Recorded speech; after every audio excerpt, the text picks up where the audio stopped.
Hola, buenos días a todas y a todos. Espero que me oigáis bien. Bienvenidos, bienvenidas a este acto de presentación del informe que realiza el Observatorio de Responsabilidad Social Corporativa sobre la información de sostenibilidad de las empresas del IBEX 35 y que refleja datos del ejercicio 2024. Este es el evento que nos reúne todos los años y que ya venimos haciendo desde hace más de 20 años.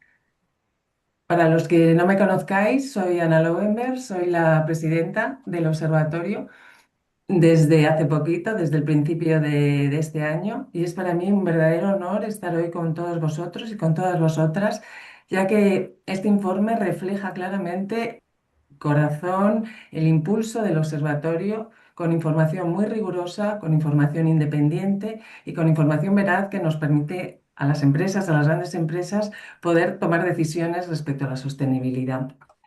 Este informe no es un año más, este año es un año especialmente complejo, no solo por la realidad internacional, en la cual no voy a entrar ahora mismo, pero sí porque es un año de clave de transición regulatoria. Abandonamos dentro de poco la Ley de Información Financiera y Diversidad para entrar en un nuevo marco regulatorio del que nos hablarán los panelistas que a continuación voy a presentar. Este informe es realizado y quiero agradecer públicamente en nombre del Observatorio, gracias al Ministerio de Trabajo y Economía Social, porque gracias a su apoyo podemos continuar haciéndolo cada año y es muy importante que esta información eh, sea de interés general y contribuya, gracias a, como digo, la labor del Ministerio, a la democracia económica. El informe consta, como otros años, de más de 700 indicadores y abarca los 7 pilares de la responsabilidad social corporativa que venimos tratando en los últimos años, desde la gobernanza, la lucha contra la corrupción, fiscalidad, derechos humanos, derechos medioambientales y, por supuesto, también todo lo que tiene que ver con clientes y usuarios. Como digo, no es un año cualquiera, es un año importante por esa transición y los panelistas que ahora voy a presentar nos van a hablar del contexto nacional, del contexto europeo y también de las perspectivas de futuro. En primer lugar, contamos con Aisha Belasir. Ella es la directora general de Economía Social y Responsabilidad Social Corporativa. Nos hablará de las políticas públicas en materia de RSC y también de las perspectivas de futuro. Contaremos también con Eduardo Soria, él es el investigador principal del observatorio y nos hablará de cómo en el contexto nacional las empresas nacionales deberán ir adaptándose al nuevo marco regulatorio. Luego contaremos con Alejandro García. Él trabaja en el Parlamento Europeo y nos dará más una perspectiva europea de qué está pasando y qué va a pasar en los próximos meses. Por último, Orencio, coordinador del observatorio, él nos va a contar, ya ahora sí que sí, las conclusiones del informe con el rigor y la mirada crítica que siempre le caracteriza a él y al observatorio. Y antes de dar paso a expertas y expertos, quiero agradecer personalmente y en nombre de toda la Junta el trabajo de todas las personas que hacen posible el observatorio. Muchísimas gracias por vuestra dedicación y vuestra profesionalidad. Y ya no me extiendo más y cedo la palabra a Isa. Muchísimas gracias a todas y por supuesto gracias a todos los que estáis detrás de la pantalla y nos apoyáis cada día. Muchísimas gracias. Adelante, Isa, por favor. Gracias. Hola, buenos días a todas y a todos. Es un placer participar un año más en este acto de presentación de un documento que yo considero ya imprescindible para entender la evolución de la rendición de cuentas en sostenibilidad y que cuenta con el apoyo de la Dirección General de la Economía Social y de la Responsabilidad Social de las Empresas para su elaboración. Quisiera empezar saludando a Ana Lowenberg, presidenta del Observatorio de RSE, y gracias por la bienvenida y gracias sobre todo por el trabajo que realizáis desde el Observatorio. El observatorio se ha convertido en un verdadero referente en la promoción de la responsabilidad social en nuestro país. Extiendo este saludo al resto de ponentes de la jornada de hoy, Eduardo Soria, Alejandro García y, por supuesto, Orencio Vázquez, con quien compartimos desde hace años la inquietud, ¿no?, por mejorar la calidad de nuestra arquitectura institucional en materia de responsabilidad social. Agradezco la invitación a participar en este evento y también el diálogo, la buena relación y la colaboración continua que existe con el observatorio. La relevancia de este informe radica en que las empresas del IBEX 35 actúan como un motor fundamental del crecimiento y la innovación, pero también como un espejo en el que se mira el resto del tejido empresarial. Su compromiso con la sostenibilidad influye en las pequeñas y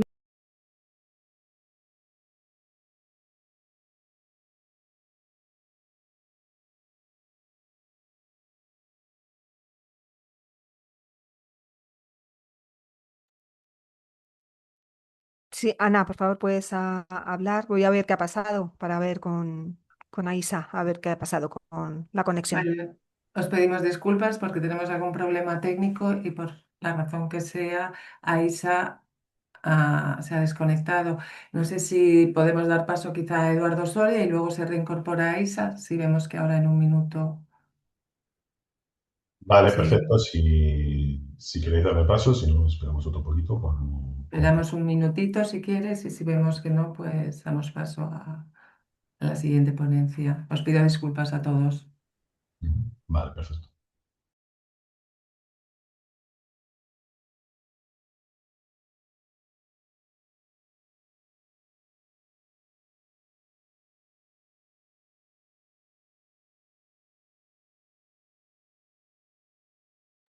Yo creo que Eduardo avanzamos y luego Aisa se puede reincorporar cuando sea posible, ¿de acuerdo? Muchísimas gracias, Eduardo. Adelante. Perfecto, muchas gracias, Ana. Bueno, vamos a esperar que se pueda reincorporar a Isa luego.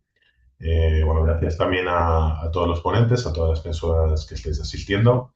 Y bueno, mi ponencia en este caso trata esta pequeña conversatorio. Mi parte va sobre cómo va a evolucionar la evolución de sostenibilidad en los próximos años y qué es lo que ha pasado en todo este mare magnum normativo al que hacía referencia Ana anteriormente, ¿no?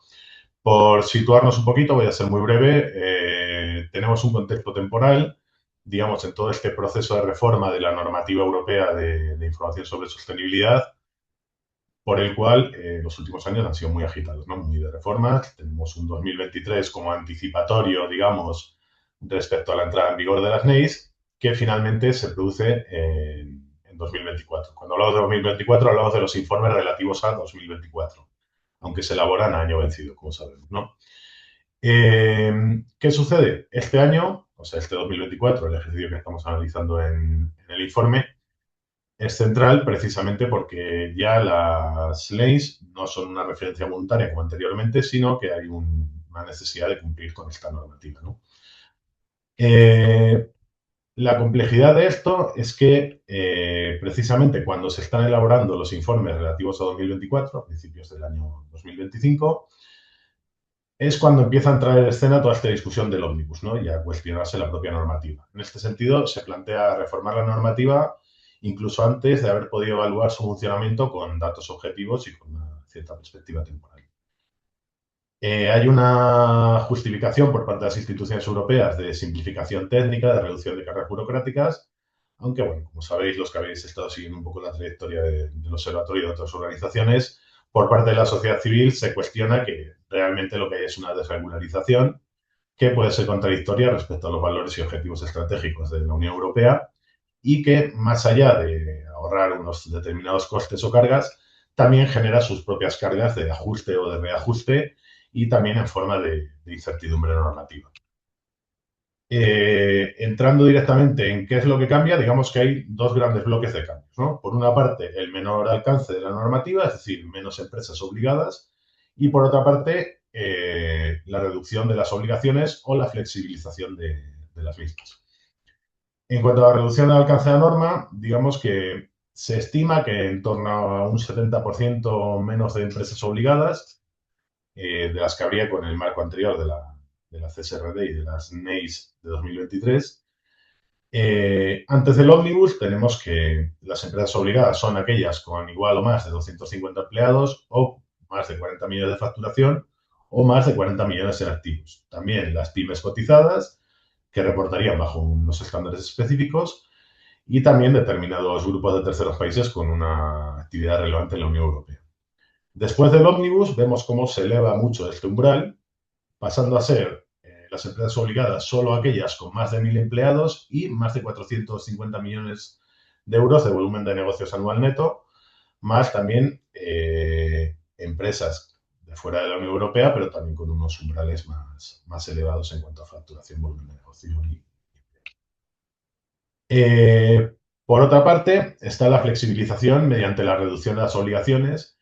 ¿Esto qué significa? Hay una reducción de aproximadamente el 60% de puntos de datos obligatorios y el 70% del total de los disclosures ligados a las NEIS, a las normas europeas de información sobre sostenibilidad.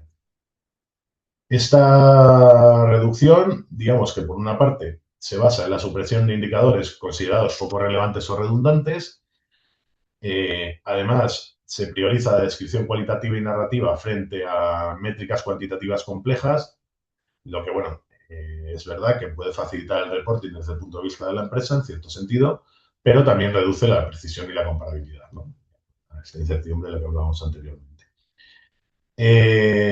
También el tema de las excepciones temporales y la implementación gradual de requisitos, porque se pretende reducir este impacto inicial o estos costes iniciales de adaptación a las NEIS.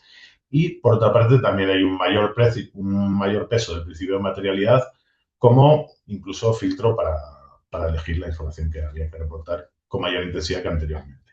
Otros cambios relevantes son, por ejemplo, la cancelación de las NEIS sectoriales, que se detiene el avance hacia el aseguramiento de seguridad razonable, permaneciendo en el aseguramiento limitado.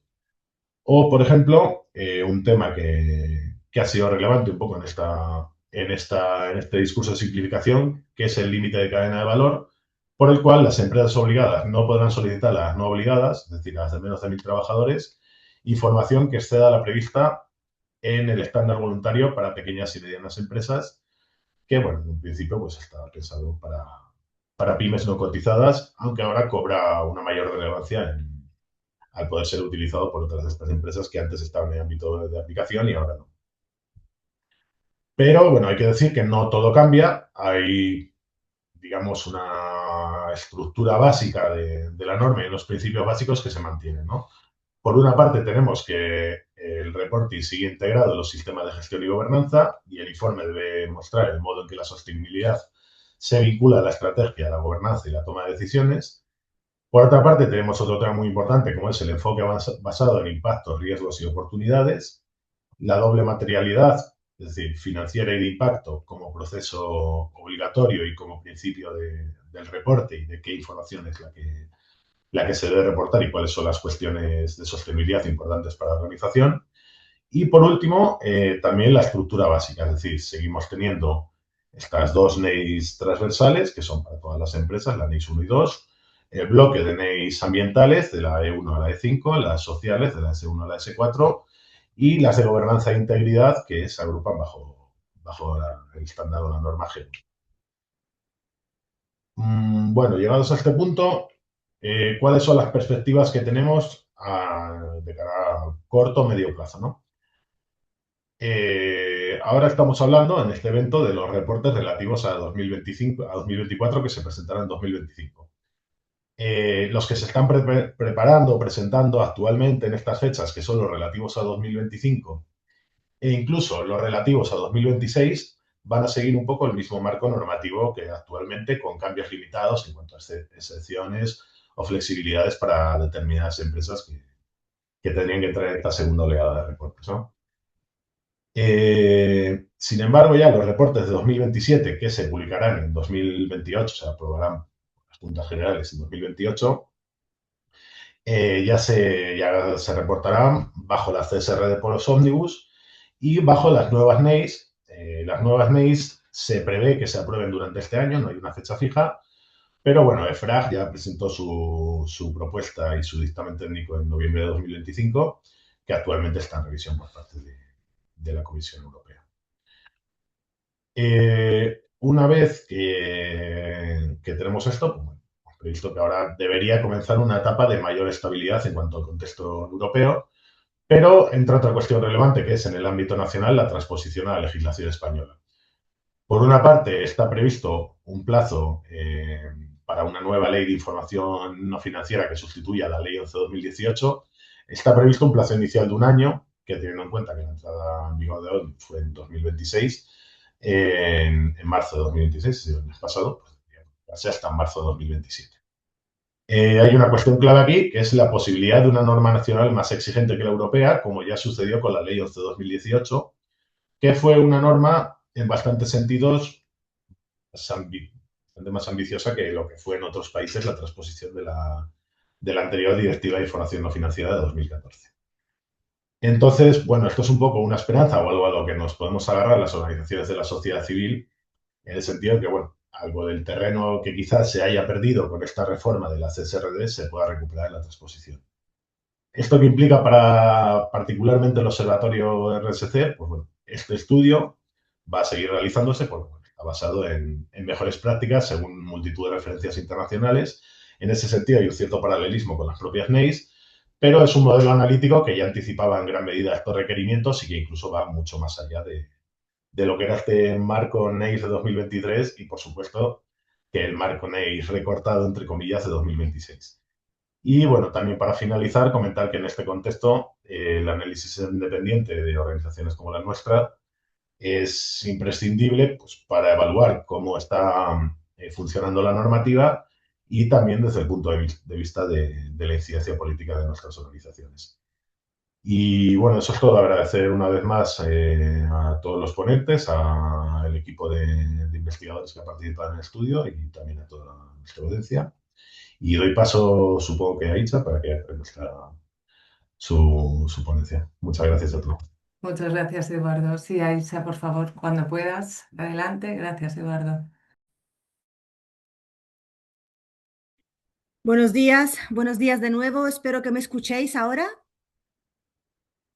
Sí, perfectamente. Gracias, Aisha. Perfecto, vale. Pues nada, yo creo que se cortó la conexión justo cuando estaba saludando a los otros ponentes de la jornada de hoy, Eduardo Soria, Alejandro García y por supuesto Orencio Vázquez, con quien compartimos desde hace años la inquietud por mejorar la calidad de nuestra arquitectura institucional en materia de responsabilidad social. Agradezco la invitación a participar en este evento y también el diálogo, la buena relación y la colaboración continua que existe con el observatorio. La relevancia de este informe radica en que las empresas del IBEX 35 actúan como un motor fundamental del crecimiento y de la innovación, pero también como un espejo en el que se mira el resto del tejido empresarial. Su compromiso con la sostenibilidad influye en las pequeñas y medianas empresas y en las personas autónomas. La responsabilidad social es clave en la actualidad porque permite a las organizaciones integrar valores éticos, sociales y ambientales en su gestión, más allá del beneficio económico. Hoy en día se trata no solo de una responsabilidad con el impacto que generan las empresas en el entorno, sino también de una oportunidad, de una gran oportunidad.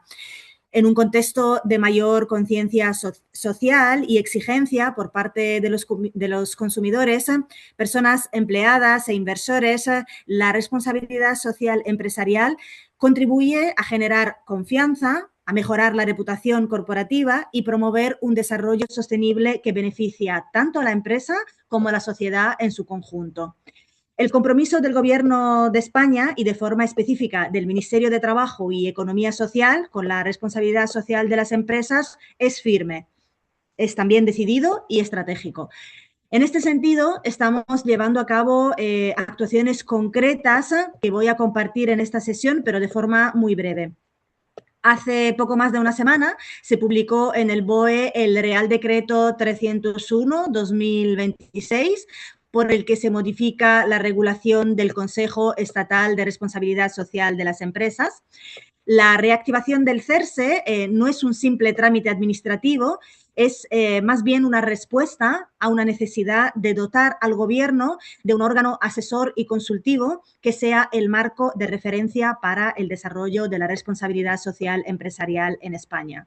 Este nuevo Real Decreto actualiza y amplía de forma significativa sus competencias para alinearnos con las directivas europeas más recientes, como la Directiva de Información sobre Sostenibilidad y la normativa sobre diligencia debida. Este nuevo marco normativo pretende garantizar el diálogo y la participación institucional como motor de unas políticas públicas de responsabilidad social empresarial coherentes y ambiciosas.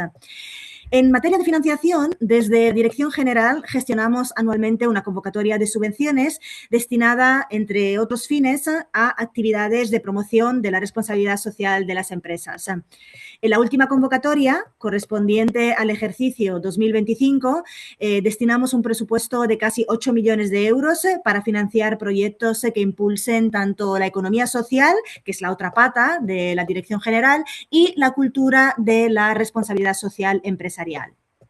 Para la próxima convocatoria vamos a contar con unas bases reguladoras actualizadas que contemplan las actividades en materia de responsabilidad social como una línea propia y diferenciada.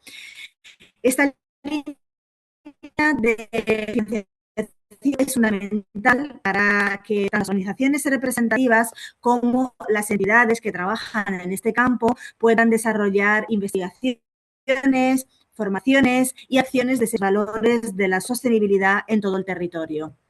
Además, realizamos, como ya es tradición, una jornada formativa e informativa con las entidades interesadas que resulta de especial utilidad para resolver dudas, acercar la administración a las entidades beneficiarias y, a su vez, mejorar el procedimiento. Por otro lado, debemos evitar que la responsabilidad social sea solo un concepto abstracto, ¿no? Debe poder materializarse en cada organización y en cada territorio. Por ello, esta Dirección General preside y lidera la red de retos, la red de territorios socialmente responsables. La red de retos es una red que agrupa a una treintena de ayuntamientos, diputaciones y mancomunidades en todo el país. Su misión es la de implicar directamente a las administraciones locales en la difusión de la responsabilidad social, atendiendo a las particularidades sociodemográficas y económicas de cada región y de cada localidad.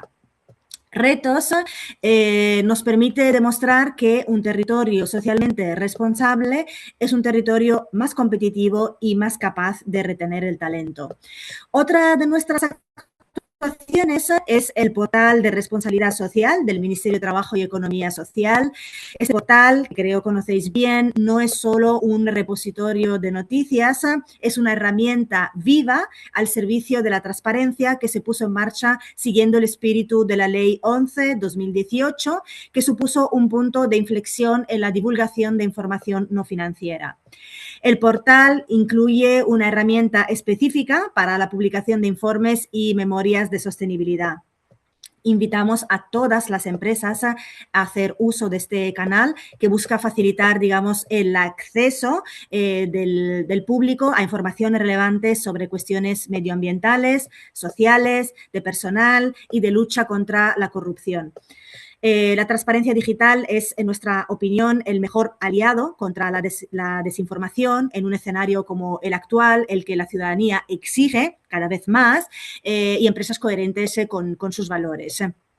Antes de terminar, me gustaría compartir con vosotros y vosotras que desde el Ministerio hemos contado con una comisión internacional de personas expertas que ha realizado un análisis en profundidad y ha elaborado propuestas de actuación para impulsar la responsabilidad social en España, especialmente centradas en los impactos sociales y el respeto de los derechos humanos y el trabajo decente. El resultado de los trabajos de esta comisión se va a presentar en las próximas semanas justo aquí mismo en nuestro ministerio. Además, estamos siguiendo muy de cerca la tramitación del paquete Omnibus en la Unión Europea y, sobre todo, la transposición de la Directiva de Diligencia Debida que estamos trabajando de forma, bueno, de la mano del Ministerio de Economía y de otros ministerios también. Nuestro ministerio es coproponente en esta transposición con el firme objetivo de garantizar que el pilar social siga siendo el corazón de la regulación comunitaria.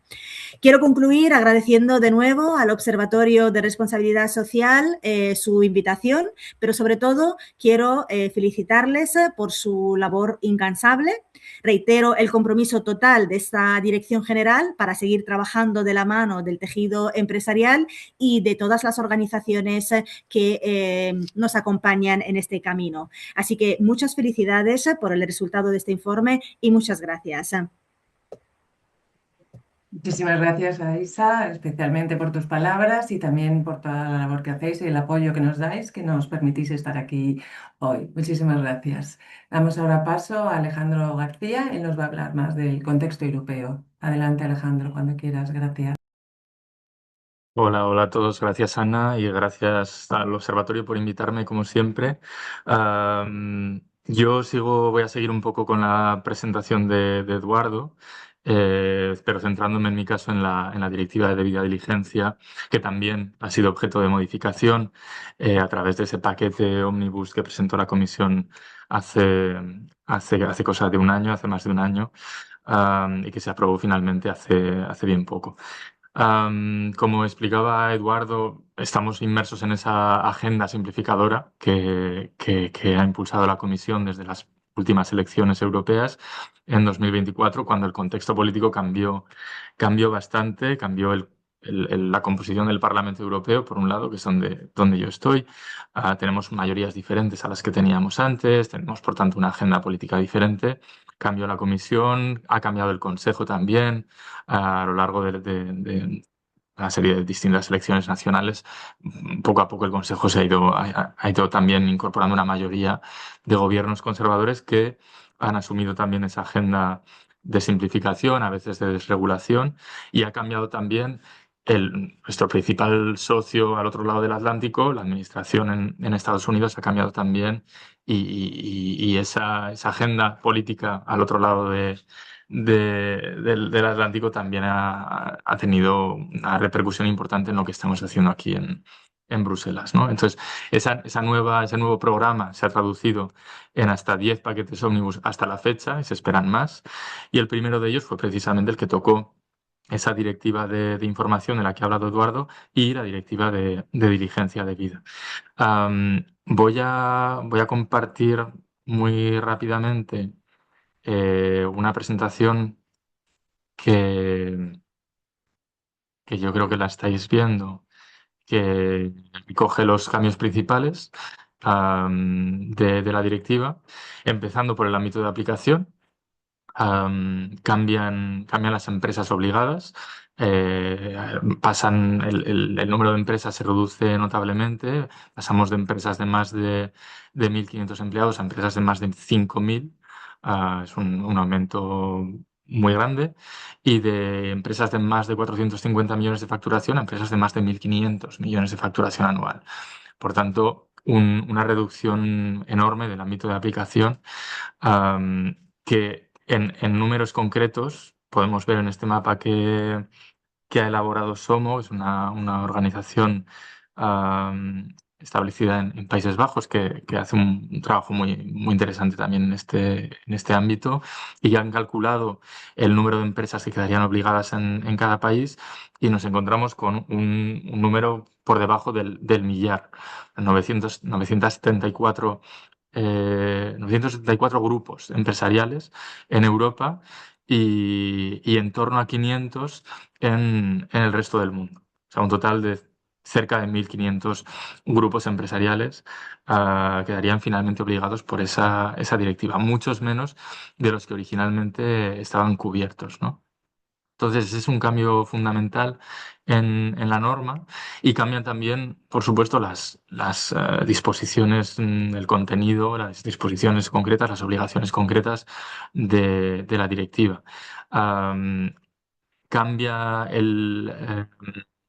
la fase de identificación de riesgos, ah, que, en- que sin embargo en este caso, y es el único cambio a mejor, es la única mejora que obtenemos a través de ese paquete de ómnibus, porque finalmente, gracias a bueno, una serie de circunstancias en las negociaciones, se decide apostar por un enfoque realmente basado en el riesgo, que es lo que establecen los estándares internacionales, y por tanto la directiva sigue cubriendo lo que es la totalidad de las cadenas de suministro de nuestras empresas. No solo, como se quería en un principio, el primer nivel de la cadena, no solo los suministradores, los proveedores directos, sino toda la cadena. Ese es un cambio a mejor. Ahora bien, todos los demás cambios son cambios que reducen la ambición de la directiva, que reducen las obligaciones. Se elimina la obligación de terminar contratos cuando no se pueden prevenir o cesar los impactos sobre los derechos humanos. Se modulan también las obligaciones de priorización de riesgos, las obligaciones de colaboración con partes interesadas. Se modula la obligación de supervisar el proceso de diligencia debida. Antes era cada 12 meses y ahora pasa a ser cada 5 años. Por tanto, una serie de modificaciones más o menos importantes, pero todas dirigidas a hacer más fácil la implementación de la directiva. Un cambio, quizá el cambio más, aparte del ámbito de aplicación, el cambio más radical que nos trae el ómnibus es la eliminación completa de las obligaciones climáticas. La directiva original preveía que las grandes empresas elaborasen un plan de reducción de emisiones de carbono con objetivos quinquenales, que alcanzara toda la cadena de valor, en fin, un plan, una obligación bastante sin precedentes en la normativa europea, que sin embargo desaparece por completo de esta directiva. Y cambian también lo que son los mecanismos de cumplimiento y los mecanismos de investigación de la directiva. Por un lado, los mecanismos de supervisión pública, las autoridades competentes que antes podían imponer sanciones de hasta el 5% de la facturación anual, ahora pasa a ser solo el 3%, por tanto se reducen un poco los incentivos o los desincentivos al cumplimiento. Y por otro lado, lo que es el control judicial, la intervención, en su caso, de las autoridades judiciales, ahí hay también una serie de cambios más o menos técnicos que son también relevantes, ¿no? Esta cuestión, digamos que en resumen, es una cuestión que la nueva directiva modificada deja más a libertad de los Estados miembros y deja de armonizarla tanto como la armonizaba la directiva original.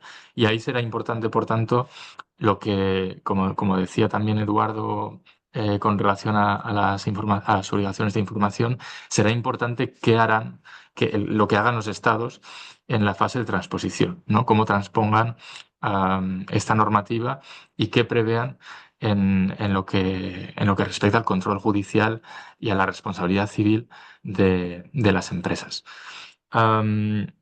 Esto en cuanto a los cambios de la directiva de debida diligencia. No obstante, me gustaría terminar también con unas notas positivas, porque es importante que, a pesar de todos los vaivenes, a pesar de todos los obstáculos que nos hemos encontrado, la directiva sigue en pie, la directiva está ahí. Se tiene que transponer de aquí a 2028 y se va a transponer en los 27 Estados miembros. Y además es una directiva que además de que va a estar ahí, de que va a entrar en vigor más pronto que tarde, ha tenido también efectos positivos fuera de Europa, ¿no? Nos encontramos ahora con procesos legislativos en una fase u otra en otros países, en Reino Unido, en Suiza, en Tailandia, en Indonesia, en Colombia, en Brasil. Hay debates, hay iniciativas para adoptar una legislación parecida. Tenemos leyes ya en vigor en Alemania y Francia que están en marcha, que se están aplicando. Hace muy poco, en marzo, tuvimos la primera sentencia judicial en Francia que imponía una indemnización a una empresa por los daños causados por una filial, en este caso en Turquía, gracias a esa ley de debida diligencia francesa. Por tanto, es un terreno que sigue en desarrollo, con más y más iniciativas que crecen, y además de la directiva de debida diligencia tenemos también otros instrumentos más específicos, como es el reglamento de trabajos forzosos, que también está en marcha. Se ha puesto en marcha el grupo de expertos a nivel europeo y en junio se van a publicar las primeras guías y la lista de autoridades competentes.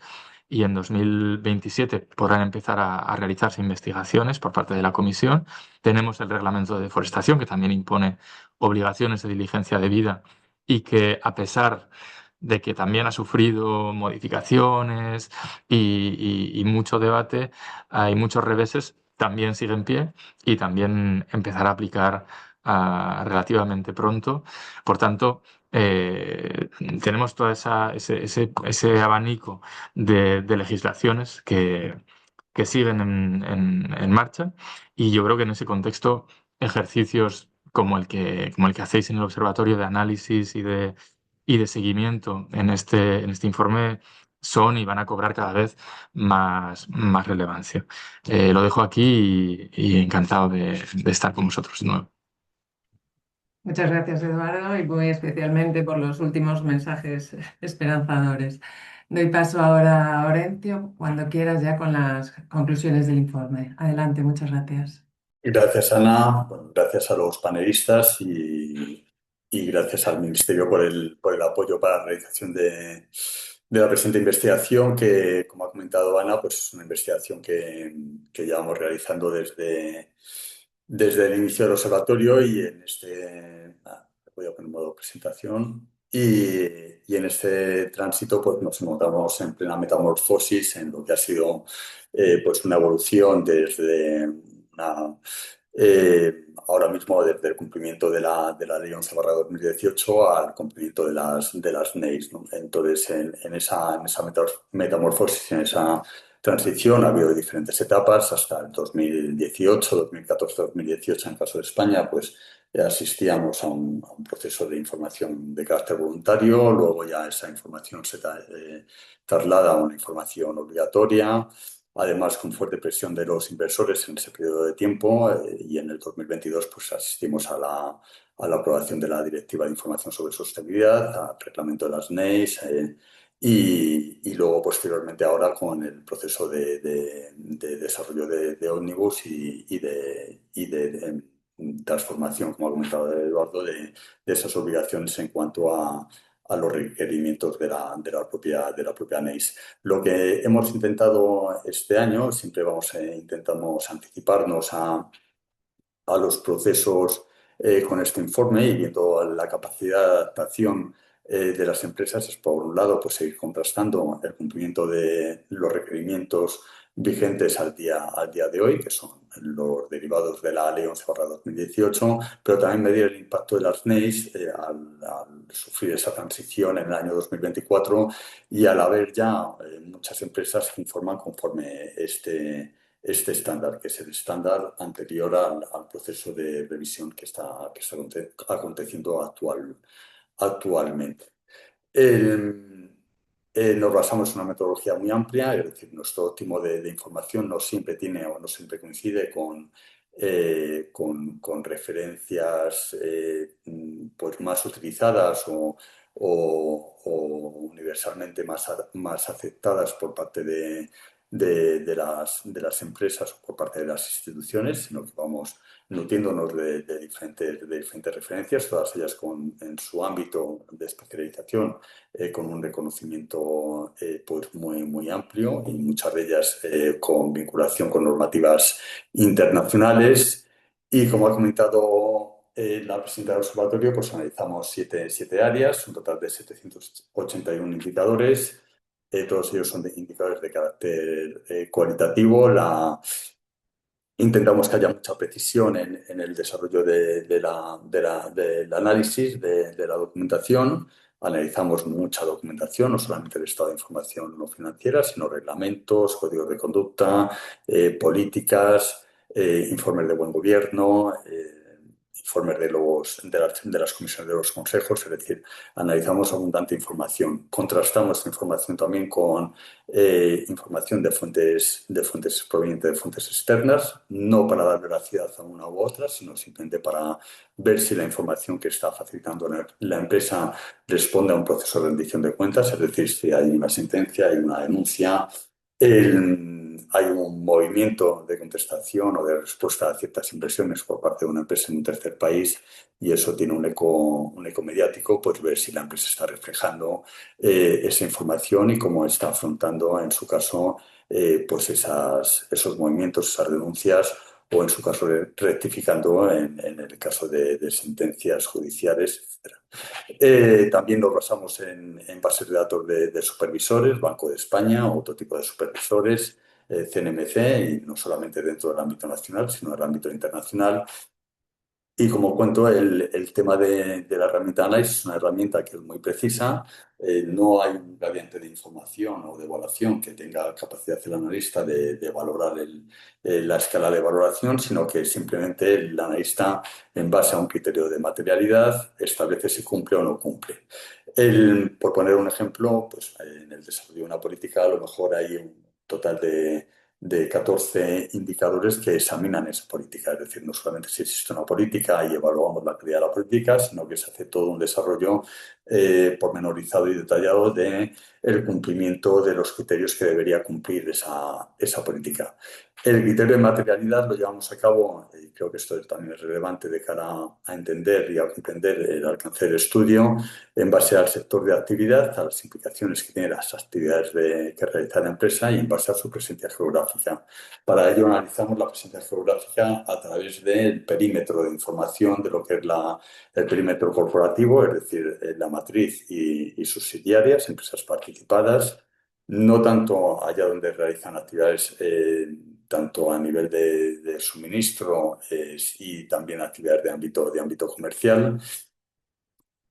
Y a partir de ahí, bueno, pues estas áreas que he comentado, las 7 áreas se dividen en dimensiones y en subdimensiones. Es decir, hay todo un desarrollo pormenorizado de cada una de las áreas. Este es uno de los ejemplos. Estas son las empresas que han formado parte del análisis del estudio de este año 2024. Estos son las empresas por sectores de actividad. Al haber diferente nivel de representatividad en los sectores, eso implica que no son comparables 100% unos sectores con otros. Es decir, hay sectores que tienen muy pocas empresas, con lo cual la variabilidad en una puntuación de una empresa pues, puede afectar mucho a la puntuación final del sector. Y esto ya vamos a pasar a exponer los resultados generales.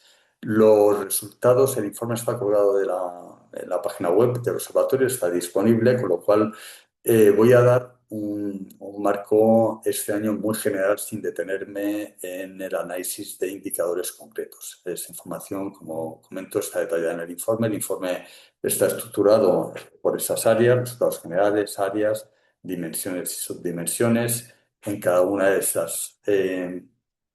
estructura o de esos apartados extraemos, aparte de contextualizar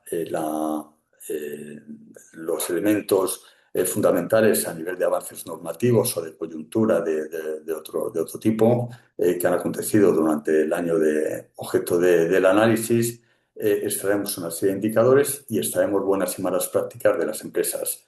También es importante resaltar que en prácticamente la totalidad de los indicadores hay alguna empresa que cumple, con lo cual eso es un indicativo de que si informa a alguna de las empresas, la posibilidad o la capacidad de información existe. Aquí tenemos las empresas que son líderes, las empresas que están a la cola, están diferenciadas por colores y si queremos hacer el comparativo con años anteriores, pues podemos ir a ese informe o ir a informes de años anteriores.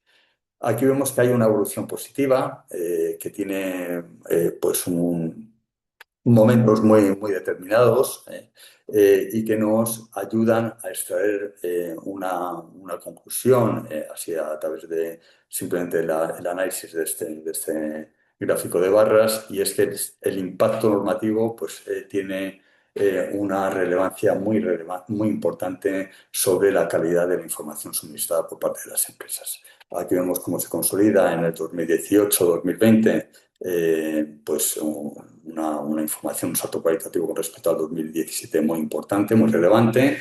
En el 2020 se estanca y vuelve a tener un salto muy importante en el 2022. 2023 y 2024 asistimos también a un estancamiento ante la incertidumbre derivada de los cambios regulatorios dentro de las instituciones europeas.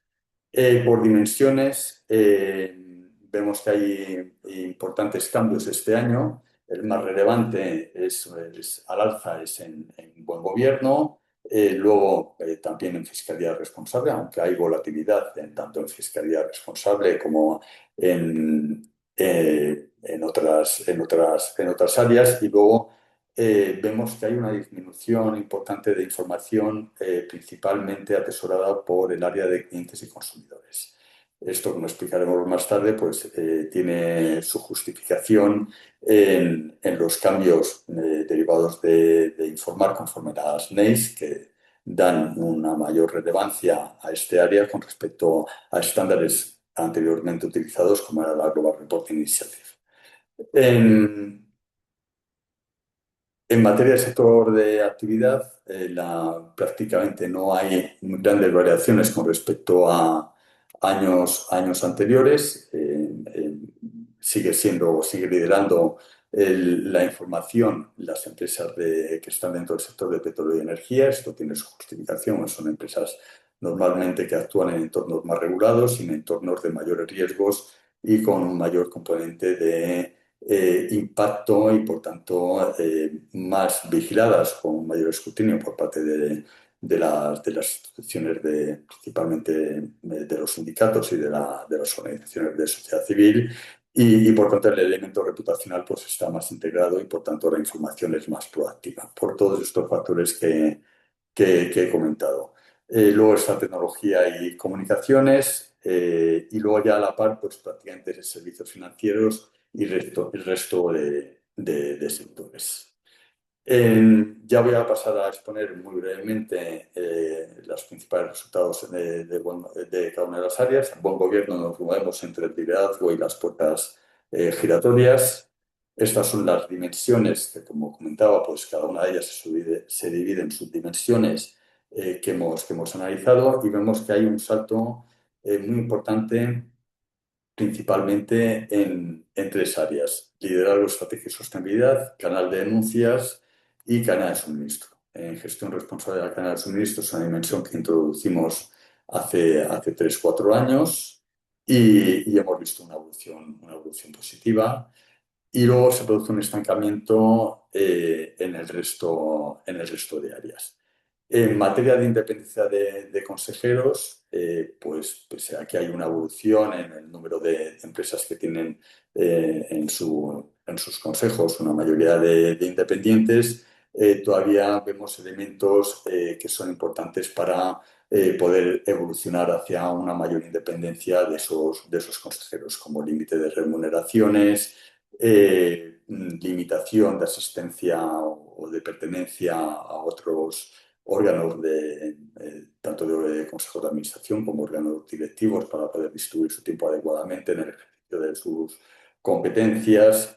Asesoramiento externo, que si bien cada vez hay un mayor número de empresas que reciben asesoramiento externo, los consejeros en determinadas materias, principalmente esas materias están circunscritas a elementos vinculados con los sistemas de remuneraciones, no exclusivamente, pero de forma mayoritaria, y muy poco asesoramiento externo en materias de sostenibilidad. En formación pasa un poco lo mismo, reciben formación, pero mayoritariamente en aspectos no vinculados con elementos de sostenibilidad. Quizás, si entendemos que hay la parte de buen gobierno, pues ahí sí hay mayor información o mayor formación y mayor asesoramiento externo.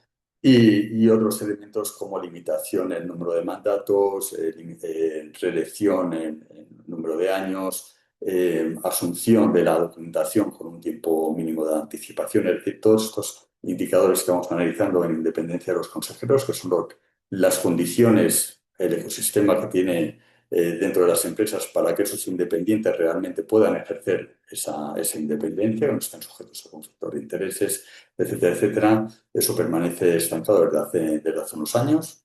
Los aspectos vinculados con el canal de denuncia sufren una evolución positiva. También esto está muy vinculado con la ley de protección de denunciantes, que como saben es una transposición de una directiva previamente aprobada, comunitaria, y aquí vemos que sí hay un proceso, una evolución de la información pues, más detallada en cuanto al número de denuncias. Todavía hay elementos que serían mejorables, como tener diferentes canales que se representan de una forma minoritaria en función de la temática a denunciar, un mayor detalle de las reclamaciones por áreas temáticas y qué es lo que sea o la actuación de la empresa en base a esas reclamaciones.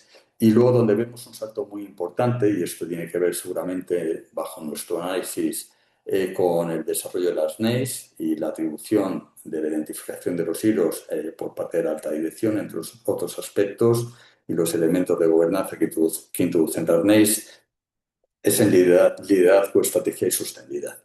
Principalmente en todo lo que es la asunción, la identificación y la información de riesgos por parte de los consejos de administración, la existencia de comisiones que abordan estos temas en el seno de los consejos de administración, la interrelación y las temáticas y reuniones que han mantenido entre la alta dirección en materia de sostenibilidad con el propio consejo de administración. Es decir, hay una evolución muy importante que si nos vamos más hacia atrás, pues es más acentuada y que tiene que ver con también, no solamente con la introducción de las NEIs, sino también con la asunción de responsabilidades jurídicas por parte del Consejo de Administración derivadas de la Ley 2018 y la modificación en su día de la Ley de Sociedades de Capital. Y donde vemos que hay un estancamiento, y es un tema muy relevante en esa coyuntura que se ha comentado por parte de Ana, Alejandro y Eduardo, es en lobby e incidencia. Aquí vemos que sigue habiendo, ocupando puestos en los consejos, personas que han ocupado altos cargos en el ámbito político y de la administración pública, que hay pocas políticas al respecto, más allá del cumplimiento normativo, y poca o muy poca información en cuanto a las actividades de lobby. Y se comentaba por parte de Alejandro que este elemento es un elemento crucial, no solamente ya a través de las acciones de lobby directas por parte de determinadas industrias o compañías a nivel particular, sino también a través de las acciones indirectas que ejercen pues a través de asociaciones e incluso a través de gobiernos.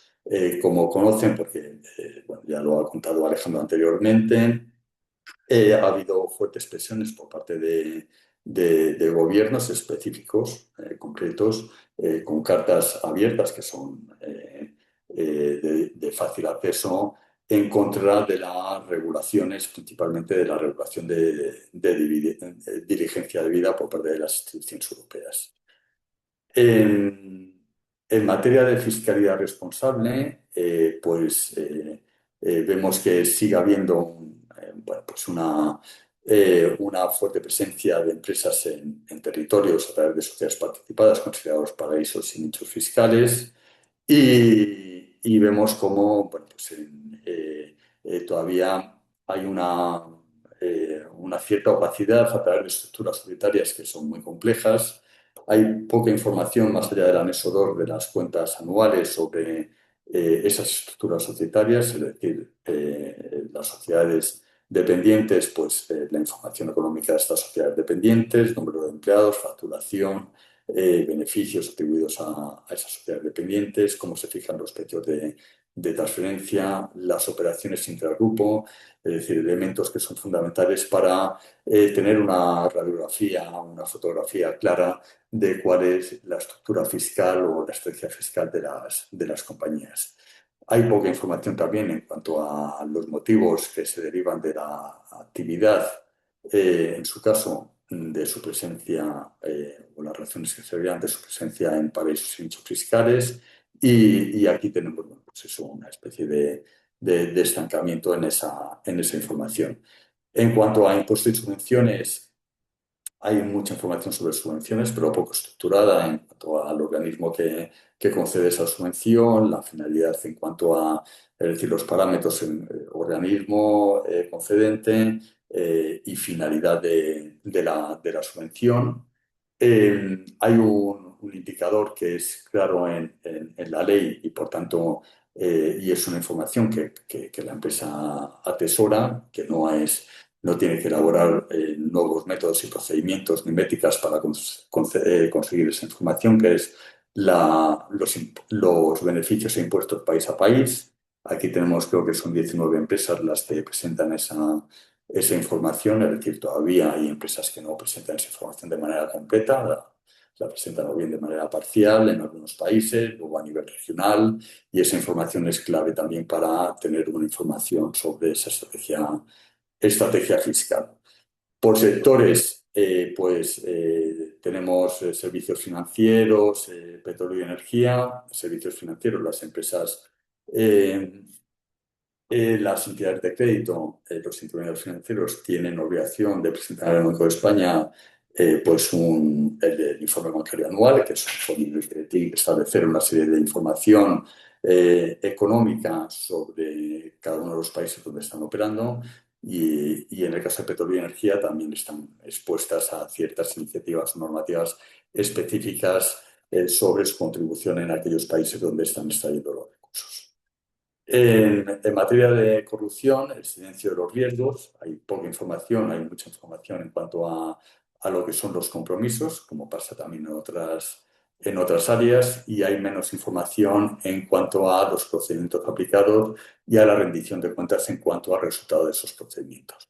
Auditorías, tanto desde el punto de vista de corrupción de quién realiza esas auditorías, los procesos o los resultados de esas evaluaciones, las medidas adoptadas en cuanto a esas evaluaciones.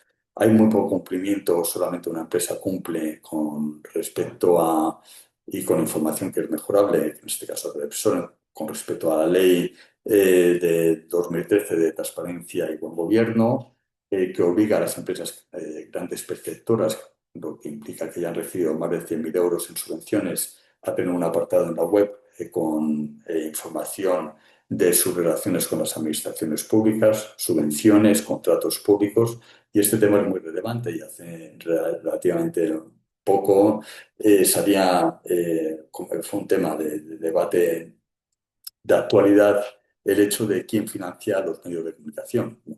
Yo hablaba con una compañera que es directiva de un medio de comunicación y de este tema yo le decía, bueno, todos los medios de comunicación ya tendrían la obligación de cumplir con esa nueva normativa que teóricamente se iba a aprobar, de saber quién estaba financiando y cuáles eran los contratos que tenían los diferentes medios de comunicación con las administraciones públicas. Desde una perspectiva de trazabilidad, es un incumplimiento de una ley, que es una ley que está en vigor desde el 2013 y que daría una trazabilidad importante a la hora de poder establecer un monitoreo y control de esas interrelaciones entre administración pública y sector privado. En materia de auditorías externas, pues sigue copado por parte de las grandes auditoras. No siempre la información de prestación de otros servicios y de posible colisión de conflictos de interés, pues es una información detallada.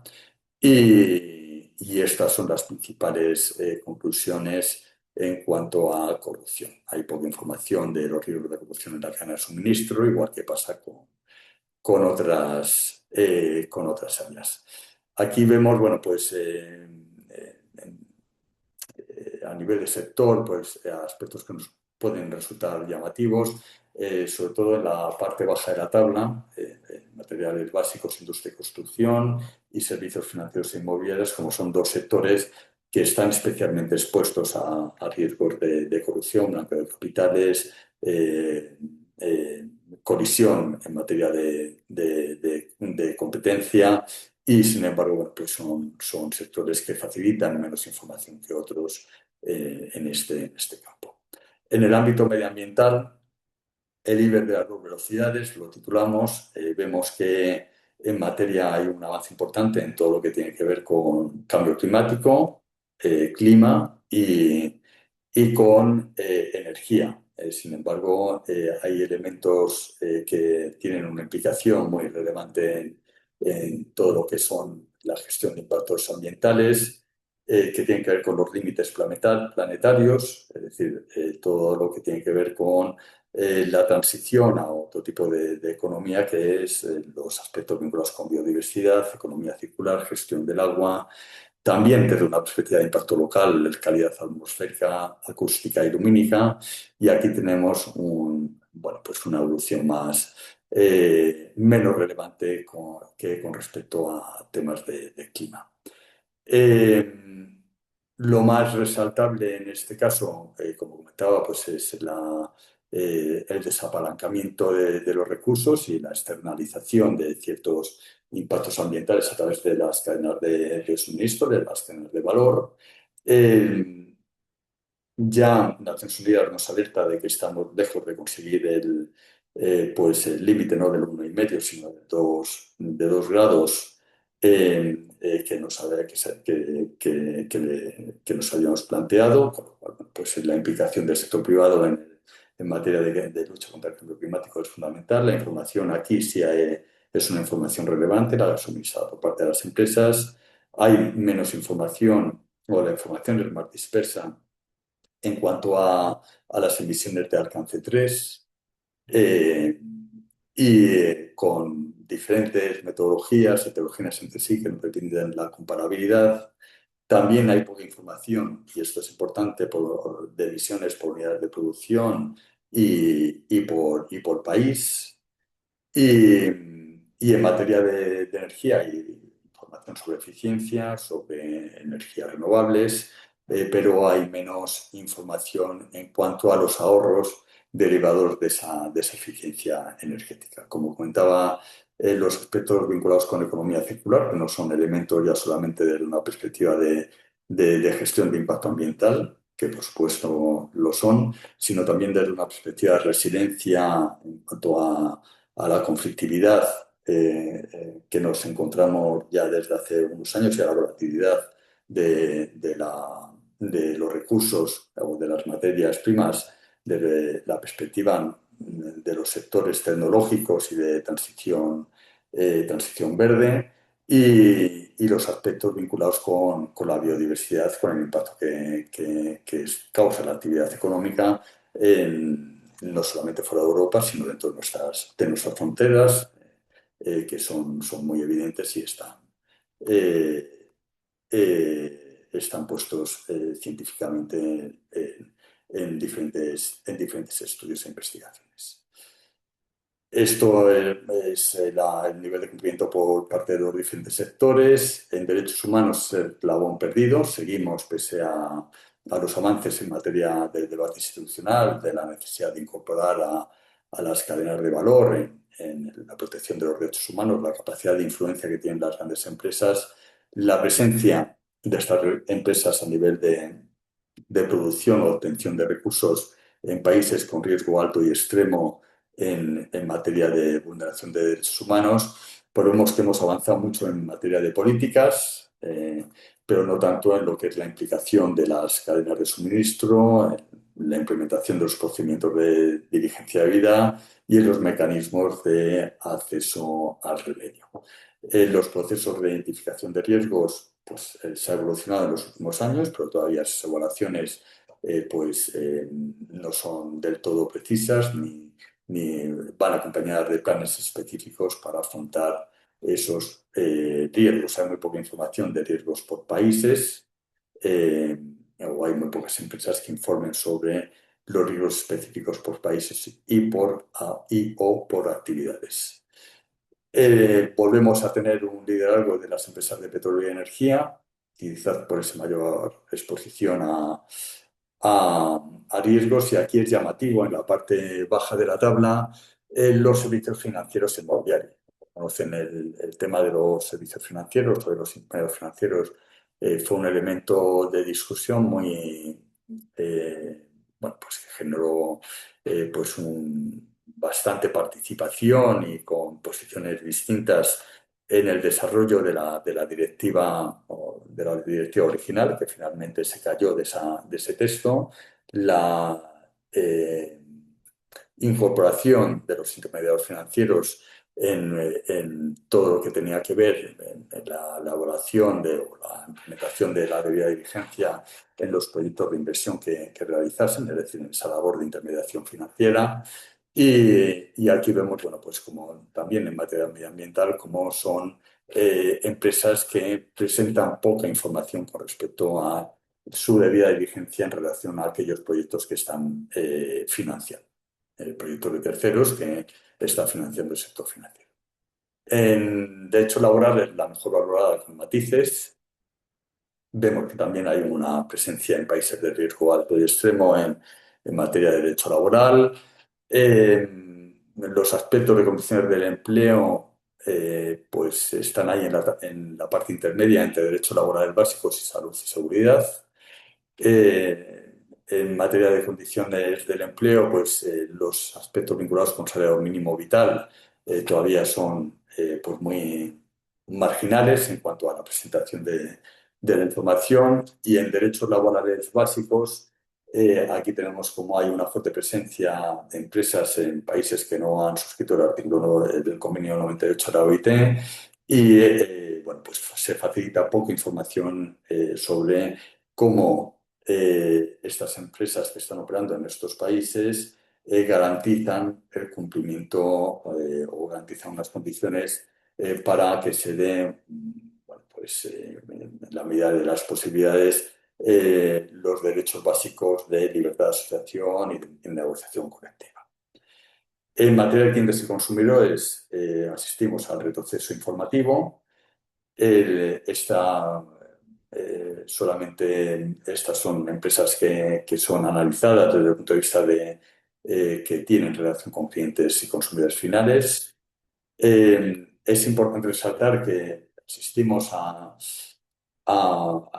una serie de normativa también en otros campos que hemos analizado o que hemos expuesto en torno a protección del consumidor, pero también es importante señalar que ciertos procesos o inercias que tienen que ver en algunos casos con concentraciones en ciertos sectores o con falta de, no ya de regulación, sino de supervisión o sistemas sancionatorios más estrictos, no se genera un desincentivo importante y el número de reclamaciones en algunos sectores pues, se ha incrementado exponencialmente en los últimos años. Hay poca información en todo lo que tiene que ver con responsabilidad del producto, el impacto sobre la salud humana.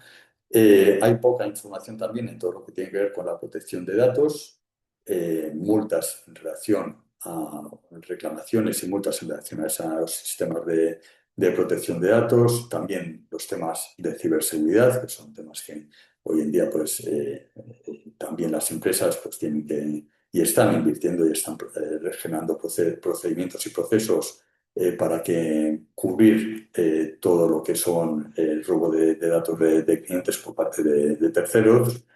Y bueno, y aquí pues quien está más avanzado y como es lógico son servicios financieros por todo el tratamiento de clientes y tecnología de comunicaciones. Y ya después de hacer este repaso general a las principales áreas, voy a dar unas pinceladas en cuanto a las conclusiones y recomendaciones. Conclusiones. La regulación es el principal motor en materia de la información. Hay una evolución positiva, aunque de forma muy desigual y parcial. Es decir, vemos diferentes velocidades entre empresas. Todavía hay poca desagregación en cuanto a la actividad de la empresa. Hay empresas que realizan actividades muy diversas, presencia geográfica y riesgos específicos en el RSC. Eso también deriva en los problemas de comparabilidad entre empresas. Sigue existiendo esa conflictividad entre narrativa y datos. Predomina un discurso más cualitativo que sobre datos cuantitativos y completos. desconexión entre narrativa de sostenibilidad y realidad financiera, vinculado con litigios multirriesgos de suministro. Esto era una perspectiva de materia financiera. Alta dispersión entre empresas y diferencias muy marcadas por sector, como hemos podido observar en la exposición de las principales conclusiones del estudio. Se prioriza la declaración de intenciones sobre pruebas reales de implantación, cumplimiento y eficacia, aunque se va avanzando en las diferentes áreas. Un acercamiento a la doble materialidad de forma, en algunos casos, arbitraria. Eh, Se elimina la información o no se presenta información sobre determinados indicadores alegando la falta de materialidad, en algunos casos contradiciendo lo que es el análisis del observatorio, deficiencias en la verificación o necesidad de ir a una verificación de alcance limitado a un alcance, superior, asimilable a una auditoría de tipo financiero. Y las cadenas de suministro sigue siendo la tarea pendiente en prácticamente todas las áreas, eh, que tiene un elemento de dificultad derivado de la trazabilidad completa de aspectos sociales y ambientales en esas cadenas de suministro. Recomendaciones: metodologías precisas, protocolos de verificación en cuanto a la relación entre las empresas y verificadoras y las empresas que encargan esos proyectos de verificación, esos encargos de verificación, el cambiar o el transitar hacia sistemas de verificación con un nivel de aseguramiento mayor, los desincentivos a nivel sancionatorio y, por tanto, tener un sistema de supervisión y control adecuados, y ampliación de alcance que no están contemplados ahora mismo en las actuales normas eh, europeas de información sobre sostenibilidad. Y como reflexiones finales, el principal riesgo del sistema actual no es la falta de información, sino la inflación de información poco comparable y en algunos casos no relevante. Y el reto no es demostrar si ser sostenible, sino eh, es demostrar ser sostenible de forma comparable, verificable. Y aquí concluyo mi intervención. Muchísimas gracias, Orencio. Nos hemos extendido un poquito más de lo previsto, pero creo que valía la pena. Gracias de nuevo a todos los panelistas, muchísimas gracias al Ministerio, a todas las organizaciones y personas que nos apoyáis día a día y hasta pronto. Esperamos veros el año que viene. Muchísimas gracias a todas y a todos.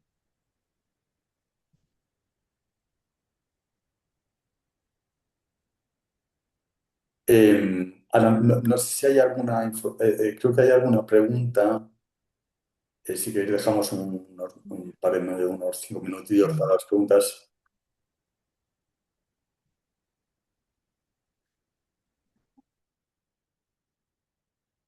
Mm. Pues mira, esto va dirigido a la administración. Si se puede a la administración pública exigir más en todo lo que tiene que ver con el empaquetado y el plástico, los microplásticos.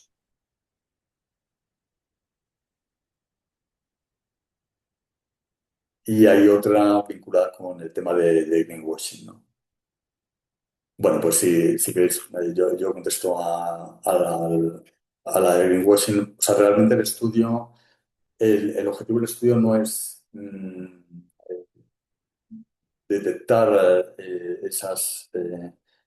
las actividades vinculadas con lavado de imagen, que por supuesto pues las hay. Y, y bueno, sí el estudio pues alerta de la necesidad de contar. Bueno, hay una directiva, la Directiva de Delegaciones Ecológicas, pues es importante que realmente pues, se implementen, se lleven a cabo, se aprueben definitivamente, y quizás es uno de los elementos, el greenwashing, pues que ha producido una mayor desconfianza en la ciudadanía en todas estas materias, ¿no?